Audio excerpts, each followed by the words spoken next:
पूरे भारत में भोले भंडारे यानी शिव जी के अनेकों मंदिर हैं, जिसमें से कई मंदिरों के बारे में आप लोग जानते ही होंगे। लेकिन आज मैं आपको भगवान शिव जी के 5 रहस्यमय मंदिरों के बारे में बताऊंगी, जिनके नाम शायद ही कभी आपने सुने होंगे। पहला है स्तंभेश्वर महादेव मंदिर। ये मंदिर अरब सागर के बीच खेम्ब तट पर स्थित है। 150 साल पहले इस मंदिर को खोजा गया था। इस मंदिर का उल्लेख महाशिव पुराण के रुद्र संहिता में भी मिलता है।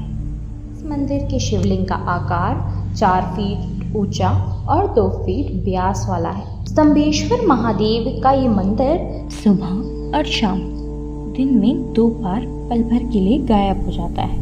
कुछ देर बाद उसी जगह पर वापस आ जाता है। इसका कारण अरब सागर में उठने वाले ज्वार को कहा जाता है, जिस कारण स्तंभेश्वर मंदिर का दर्शन तभी कर सकते हैं जब समुद्र की सारी लहरें शांत हो।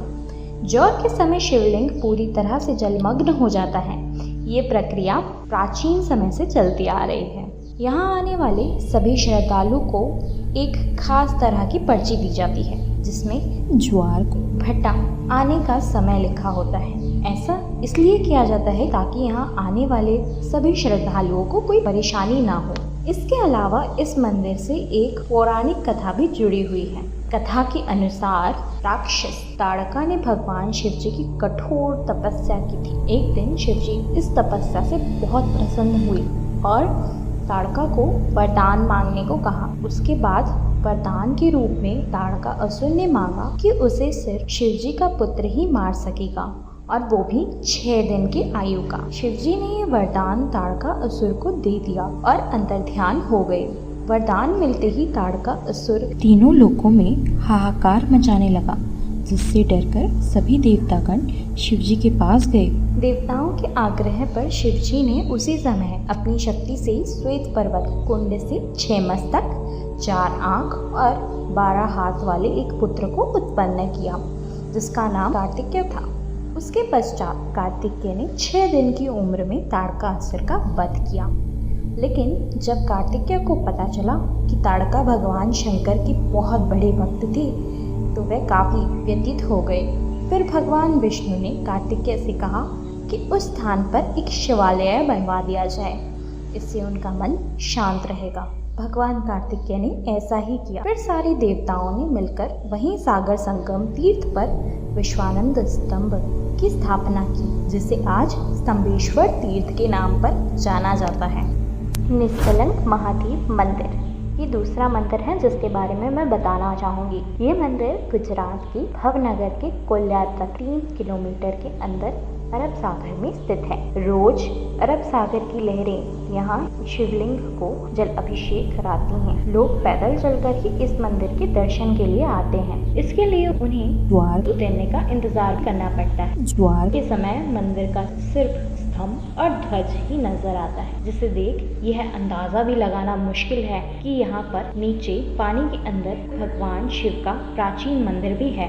ये मंदिर महाभारत कालीन बताया जाता है। ऐसा माना जाता है कि महाभारत युद्ध में पांडवों ने कौरवों का वध कर युद्ध जीता था, पर युद्ध समाप्ति के बाद पांडवों को लगा कि उन्होंने अपने सगे संबंधियों की हत्या कर महापाप किया है। इस महापाप से छुटकारा पाने के लिए पांडव भगवान श्री कृष्ण के पास गए, जहाँ श्री कृष्ण ने पांडवों को मुक्ति के लिए एक काला ध्वज और एक काली गाय दी तथा पांडवों को गाय का अनुसरण करने को कहा, और यह भी कहा कि जब ध्वज और काली गाय का रंग सफेद हो जाए तो समझ लेना कि तुम सबको पाप से मुक्ति मिल गई। साथ ही श्री कृष्ण ने यह भी कहा कि जिस जगह ये चमत्कार होगा वहीं पे तुम भगवान शिव की तपस्या करना। 5 भाई श्री कृष्ण के कहे अनुसार काली ध्वज हाथ में लिए काली गाय का अनुसरण करने लगे। इसी तरह से वे सब कई जगह पर गए, लेकिन ध्वज और गाय का रंग नहीं बदला। पर जब वो वर्तमान गुजरात में स्थित कोलियक तट पर पहुंचे, तभी गाय और ध्वज का रंग सफेद हो गया। इससे 5 भाई बहुत खुश हुए और भगवान शिव जी की तपस्या वहीं करने लगे। भगवान भोलेनाथ की तपस्या से खुश हुए और 5 पांडवों को लिंग रूपक अलग अलग दर्शन दिए। वहीं 5 शिवलिंग अभी भी स्थित हैं, क्योंकि पांडवों को यहाँ आकर पाप से मुक्ति मिली थी, इसलिए इस मंदिर का नाम निष्कलंक मंदिर दिया गया था।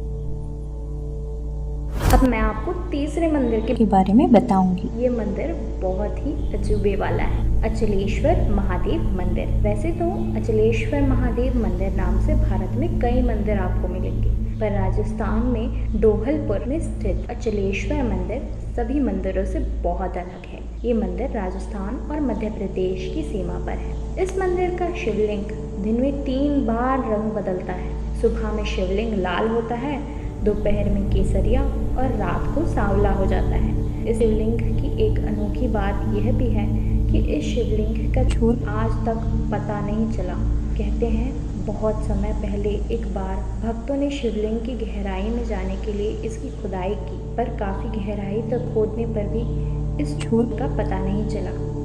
चौथा मंदिर है लक्ष्मेश्वर महादेव मंदिर। ऐसा माना जाता है कि इस मंदिर की स्थापना भगवान राम ने स्वयं दशरथ के वध के पश्चात अपने भाई लक्ष्मण के कहने पर की थी। लक्ष्मणेश्वर महादेव मंदिर का गर्भगृह में एक शिवलिंग है जिसकी स्थापना स्वयं लक्ष्मण जी ने ही की थी। इस शिवलिंग में 1 लाख छिद्र हैं। इस 1 लाख छिद्र में से एक छिद्र ऐसा भी है जो कि पातालगामी, क्योंकि उसमें जितने भी जल डालो वो उसमें समा जाता है। लेकिन एक छिद्र ऐसा है जो अक्षय कुंड है, क्योंकि उसमें जल हमेशा भरा रहता है। लक्ष्य लिंग में चढ़ाया गया जल मंदिर के पीछे वाले कुंड में भी जाने की मान्यता है। लक्ष्य लिंग जमीन के करीब 30 फीट ऊपर है। इसे स्वर्ण बाबू लिंग भी कहा जाता है।